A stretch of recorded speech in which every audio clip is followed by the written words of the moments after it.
En tout cas, ce qu'on sait, c'est qu'il y a un vrai sujet sur la fiscalité qui ne concerne pas uniquement les entreprises numériques ou les entreprises américaines.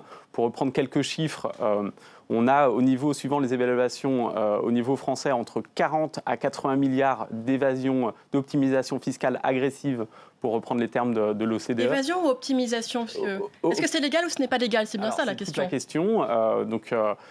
Effectivement, c'est parfois un peu discutable. En tout cas, ce qu'on voit, c'est qu'il y a ce chiffre-là. Au niveau européen, 1000 milliards. Donc on parle de quelque chose d'extrêmement important. C'est colossal. Donc quand on revient sur les causes de ce problème, en fait, il y a probablement différentes causes. Il y a d'abord, il faut savoir que les règles qui concernent la fiscalité au niveau international datent de 1920. Donc, depuis, il y a eu quelques révolutions. Elles ne sont pas du tout adaptées à la révolution numérique, c'est ça que vous voulez dire? Probablement. Il y a probablement énormément de choses à corriger, à adapter. Donc ça, c'est une première cause qui est importante. Il y a des discussions, on pourra revenir là-dessus, au niveau de l'OCDE avec le plan BEPS. Ensuite, la deuxième cause, à mon sens, c'est...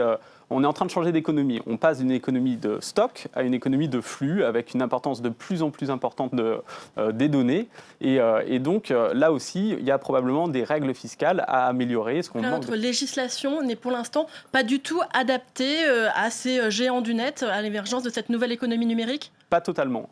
Et donc, c'est là où ça va être important de travailler ensemble au niveau français, au niveau européen et au niveau international via l'OCDE pour régler ce problème qui inquiète beaucoup de citoyens et qui remet en cause la durabilité d'un certain nombre d'actions publiques.